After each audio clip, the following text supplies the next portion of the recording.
Renatos šokių partneriu tapo pirmojo Kviečiu šokti sezono nugalėtojas Vadimas Šuško. Gavau idealų partnerį, net nesitikėjau tokio partnerio ir kai aš matau, kad ten kiti būna ir pasipyksta, ir pakeičia partnerius ir dar kažką.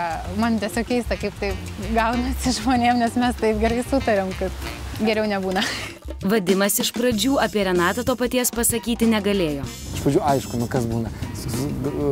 Paskambino, pasakė, gavai tokią partnerę. Ką darai? Eini į Google, įsivedi vardą, pavardę ir žiūri nuotraukas, ne? Nežinau, gal užsiauklinimas truputėlį kitoks ir mane tas šokiravo, tas atvirumas.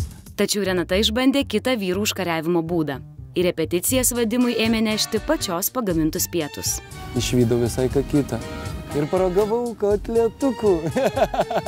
Ar prie Renatos dėmesio pripratęs jos sužadėtinis Marius Jampolskis nekelia pavydo scenų? Mes čia kalbam apie, taip sakant, pasitikėjimą, o jeigu kažkas įvyks, tai įvyks nebūtinai dėl teliko, tai gali vykti bet kur, bet kada. Prasme, tai jeigu bijosi vilko, tai neik į tą mišką. Aš nebijau, aš pasitikiu. Smulkutė vos 1,58 cm ūgio Renata niekada gyvenime nesimokė šokių. Stiprioji pusė tai yra jos ūgis ir svoris. Kad jinai yra mažutė, mes galim bet ką daryti, bet kokius pakilimus. Ir per tos pakilimus jinai tikrai laiko save, ne taip, kaip būna, žinot, pakilimuose svarbu laikyti savo kūną pačiai. Jinai tą puikiausiai sugeba. Nelaikau savęs gera šokėja. Nemanau, kad šoku taip gerai, kad galėčiau laimėti projektą.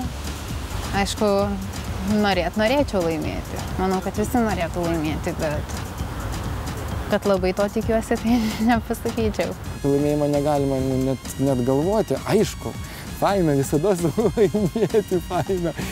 Bet kaip bus, tai bus. Tikrai nenusiminsiu, tikrai. Svarbiausia, tai būti, nežinau, gerai praleisti tą laiką.